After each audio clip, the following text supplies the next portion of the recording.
To all the fans of Harry Potter out there, we found something interesting here in central London. It's House of Minalima.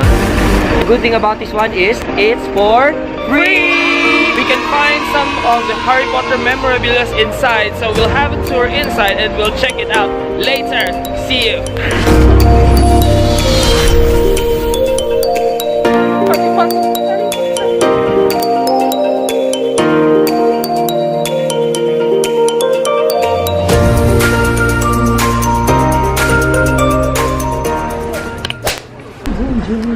Guys, this is a free guided tour, usually 1:45 and 1/4 the hour, so we'll try this today and explore upstairs.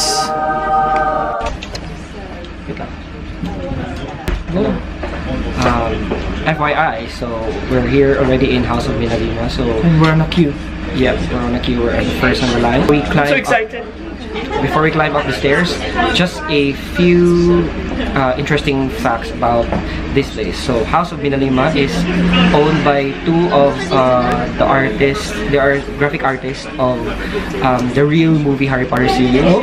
Yeah, they are the graphic artists. So, most of the things that you will find here is not only like very focused on Harry Potter, but mostly related to Harry Potter. And I think most of the things here are legit from the movie. Yes, of course, because they're graphic artists from the movie itself. Yeah, it's interesting. The most amazing part is this is a free guided tour, so everyone can visit.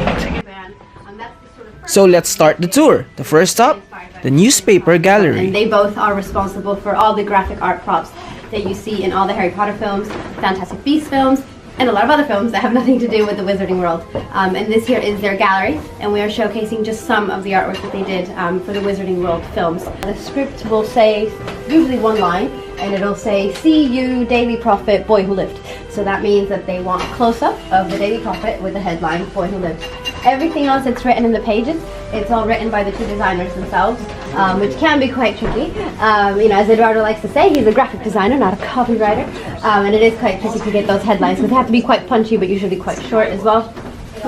When it comes to, of course, the Daily Prophet, you have, you had the books to go on, so there's a lot of different storylines, characters that you can use as inspiration for the other storylines that you are going to put in there. The front cover, usually the storylines will have to do with what's actually happening within the story. For the inside stories, what they would do is that they would sometimes place little ads in the canteen at Leaves and ask for any cool gossip.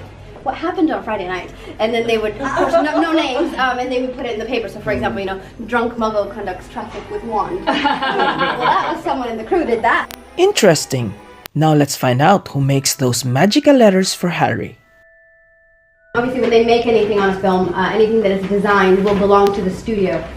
So what this would have meant at the time is that Warner Brothers could have easily turned around and say, well, you can't use that handwriting anymore, because that font would now technically belong to them. So what she did, what she has, is that she's actually licensed her own handwriting to herself, so that she owns that handwriting, which is very bizarre, but totally true. Hey, I found something familiar. Can anyone remember this on the movie? Which is why it has all those flaps that open up. Her idea was that she wanted you to feel like you were delving deeper and deeper into the mysteries of the castle, the more of the map that you unveiled. She did the whole thing by hand in large sections, and then it was put together digitally for the final version of the map. It's also made up of a lot of Latin words.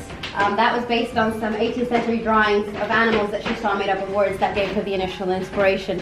And the words in Latin mean things like daring, adventurous, that sort of thing, because obviously they're designing from the point of the characters. So the four marauders are the ones that are making the map, and what would they say about themselves? That they're daring, that they're adventurous, and all the rest of it, which is why those are the words that are in it. In terms of the architecture of the map, it follows the blueprints, the plans and elevations of the film sets. So Mira had a lot of Stuart Craig's actual blueprints for the sets, and she based the map on that. So that over there, for example, is Dumbledore's office, and you can see a lot of other places that you've noticed from the films, like the clock tower is here. And if you ever do see the original plans and elevations, which you can see some, you can find some online, or if you go on Warner's tour, and you'll see that they look exactly like the actual blueprints.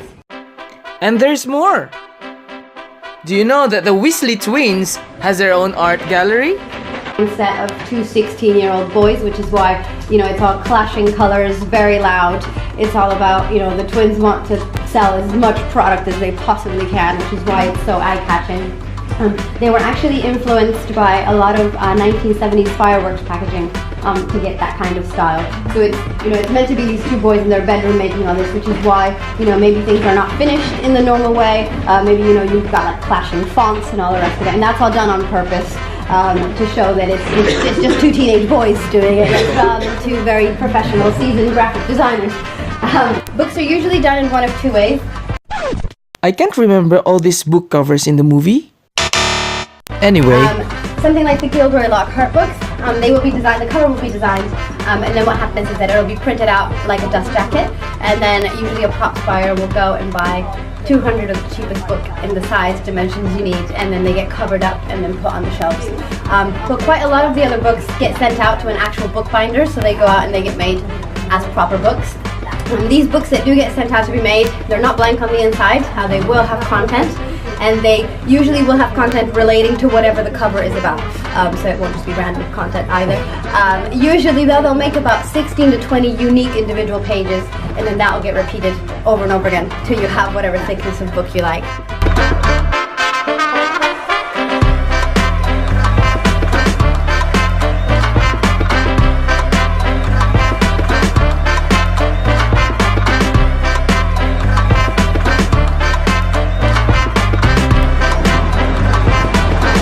I never thought it would be really complex when it comes to like recreating all the things that will be used for the set, even the newspapers or the books per se. It's really amazing. They're alive and true, and you can still feel them and you can see them in your own two naked eyes. So wow. So if you like the video, please comment, share, like, and subscribe with the channel. See you! thanks for watching. See you in the next adventure.